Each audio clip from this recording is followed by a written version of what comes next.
সংসার মানেই এখানে কোনো ফিল্মি স্টাইলের ভালোবাসা হয় না। এটা একটা মেয়ে বিয়ের অনেক পরেই বুঝতে পারে। সে স্বপ্নে কিংবা কল্পনায় শাহরুখ খানের মতো যে রোমান্স দেখতো, ধীরে ধীরে সে বুঝতে পারে ওটা কেবল আসলেই রূপকথার গল্প।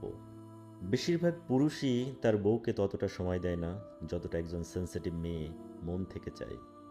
বেশিরভাগ মেয়েরাই এটা অ্যাডজাস্ট করে নেয়, কিন্তু ঝামেলা বাঁধে কিছু কিছু মেয়ের ক্ষেত্রে।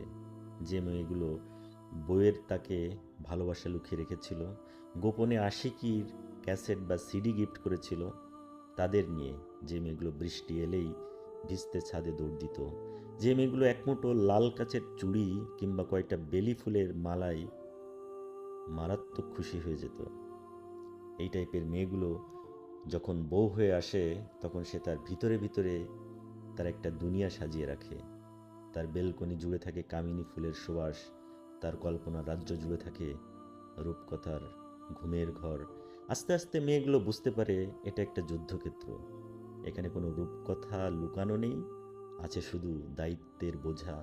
এখানে কোনো ছোট ছোট ভালো লাগার আসলেই কোনো দাম নেই, কেবলই আছে বিষাদের বিকেল। মেয়েগুলো নিজেকে গুটিয়ে নেয় নিজের স্বপ্ন আর কল্পনার জগৎকে মাটি চাপা দিয়ে। রোজ বৃষ্টি হলে শুকনো কাপড়গুলো ছাদ থেকে আনতে গিয়ে মন খারাপ হয়। এই বুঝি পিছন থেকে কেউ চুপি চুপি এসে দু চোখ চেপে ধরে চমকে দেবে, পারফিউমের গন্ধটাই বলে দেবে কে এসেছিল। কিন্তু সেসব কিছুই জীবনে আসলে হয় না।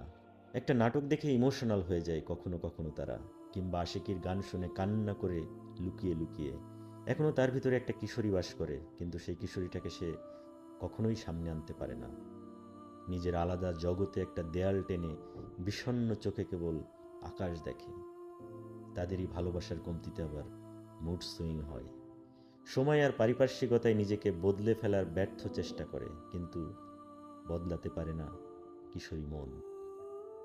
কখনো মেনে নেওয়া, কখনো মানিয়ে নেওয়ার অভিনয় করে কাটিয়ে দেওয়ার নামই জীবন।